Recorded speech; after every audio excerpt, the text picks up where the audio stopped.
जय बजरंगबली की दोस्तों विजयदशमी वर्ष का सर्व सिद्धिदायक दिन होता है। इस दिन शुभकामनाओं से किए गए कार्य कभी विफल नहीं जाते हैं, कभी असफल नहीं होते हैं, क्योंकि इस दिन भगवान श्री राम ने रावण का वध करके लंका पर विजय पाई थी। 9 रात और 10 दिन तक चले युद्ध के बाद मां दुर्गा ने दशमी के दिन ही महिषासुर नामक राक्षस का वध भी किया था और बुराई पर विजय पाई थी। यह दिन सर्वत्र विजय का दिन ही होता है।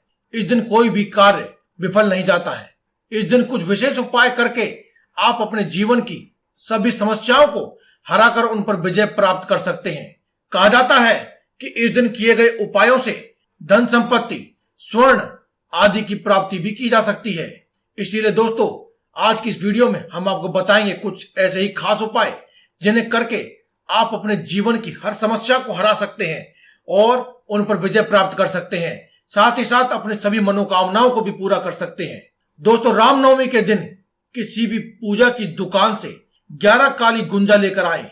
दशहरे के दिन सुबह स्नान के बाद इन्हें गंगाजल और गाय के कच्चे दूध से धोकर पूजा घर में रख दें। पूजा खत्म होने के बाद इन्हें लाल कपड़े में बांधकर अपनी तिजोरी में रखें। इससे वर्ष भर आपके घर में कभी भी धन की कमी नहीं होती है। पूरा साल आपके घर में धन आगमन के सभी मार्ग खुले ही रहते हैं। अगले वर्ष इस प्रयोग को दोबारा से करें और पुरानी गुंजाओं को जल में विसर्जित कर दें।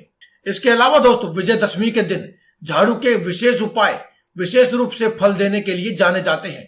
झाड़ू को धन की देवी मां लक्ष्मी का प्रतीक माना जाता है। जिस प्रकार झाड़ू घर की गंदगी, कचरा आदि सभी प्रकार की गंदी चीजों को घर से बाहर निकाल देती है, उसी तरह मां लक्ष्मी के घर में प्रवेश करने से अलक्ष्मी, कुलक्ष्मी दूर हो जाती है। इसीलिए झाड़ू के उपाय धन संबंधी समस्याओं को दूर करने के लिए खास तौर पर माने जाते हैं। दशहरे के दिन शाम के समय रावण दहन के बाद किसी भी मंदिर में एक नई फूल वाली झाड़ू ऐसी जगह पर रखाए जहां पर से आपको रखते हुए कोई भी देख ना ले। झाड़ू का यह गुप्त दान बहुत ही धन प्रदायक होता है। दशहरे के दिन गोधूली के समय ओम अप्रजताय नमः इस मंत्र का 21 बार जाप करने से हमेशा आपको हर जगह विजय ही विजय प्राप्त होती है। चाहे व्यापार में हो, परीक्षा में हो या फिर नौकरी पेशा आदि व्यक्ति के जीवन में आ रहे संकटों पर विजय प्राप्त करना हो। जीवन में सभी संकटों का नाश हो जाता है और आपको हाथ लगती है तो सिर्फ जीत ही जीत। इसके अलावा दोस्तों, दशहरे के दिन फिटकरी के उपाय भी किए जाते हैं। दशहरे के दिन एक फिटकरी लें। इसका आकार कितना भी हो, आपकी मुट्ठी में पूरी तरह समा जाए, बस इतना ही काफी है।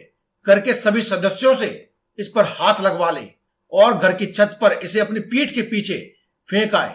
जिस तरफ इसे फेंकना है उसके उल्टे आप खड़े हो जाएं और अपनी पीठ के पीछे आंखें बंद करके मन में अपने इष्ट देव का, यानी जिस भी भगवान को आप मानते हैं उसका ध्यान करते हुए, अगर आपका कोई इष्ट देव नहीं है तो भगवान श्री राम का या फिर हनुमान जी का ध्यान करते हुए अपनी कामना बोल दें।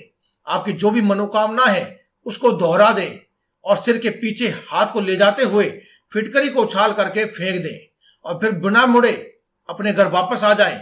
या फिर अगर आप छत पर इस उपाय को कर रहे हैं तो आप अपने घर में नीचे आ जाएं और अगले दिन इस फिटकरी को वापस से वहीं जाकर उठाएं और इसे बहते हुए जल में प्रवाहित कर दें। इस फिटकरी को प्रवाहित करते ही आपकी मनोकामना पूर्ण हो जाएगी। दशहरे के दिन नाग केसर का पौधा अगर आप अपने घर के परिसर में लाकर लगाते हैं तो ये बहुत ही शुभ माना जाता है। नाग केसर का फूल भगवान शिव को, जो कि देवों के देव है, उन्हें बहुत ही प्रिय है। इससे वे शीघ्र प्रसन्न हो जाते हैं और इस पौधे की नियमित सेवा करने से आप यह समझ लीजिए कि जैसे आप साक्षात भगवान शिव की ही सेवा कर रहे हैं और ऐसा करने से आपको बहुत ही शुभ फलों की प्राप्ति होती है।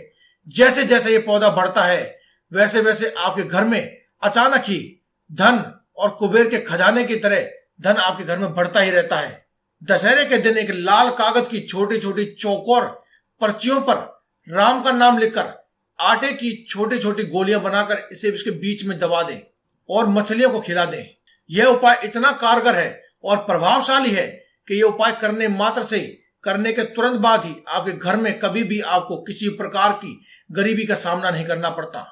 दशहरे के दिन आप घर के मुख्य द्वार को साफ स्वच्छ करके उस पर फूलों की बंदरबान सजाएं, रंगोली बनाएं और घर में शुभता का संचार और सकारात्मक ऊर्जा को अपने घर में बढ़ोतरी दे।